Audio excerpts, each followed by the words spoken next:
welcome to Naughty Winch, the good ship Naughty Winch. Here's Naughty Winch's owner, Ryan Davis. I am, as you know, Royal Navy Yacht Master.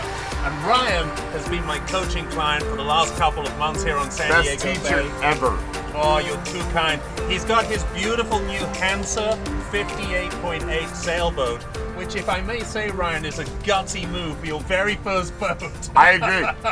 But it wouldn't be perfect without your guidance. Oh, you're so sweet. So here's what we've done. We've been out now probably 20 times on San Diego Bay, most of it under power, just to get Ryan really comfortable with maneuvering the boat, handling the throttle controls, the navigation instruments, as well as, of course, my number one safety priority, which is... Collision. Collision. Collision.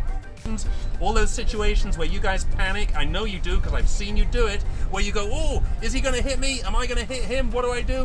What do we do, Ryan? We slow it down. We Absolutely. assess if there's a risk of collision. And listen to what David says. And then you do what I say.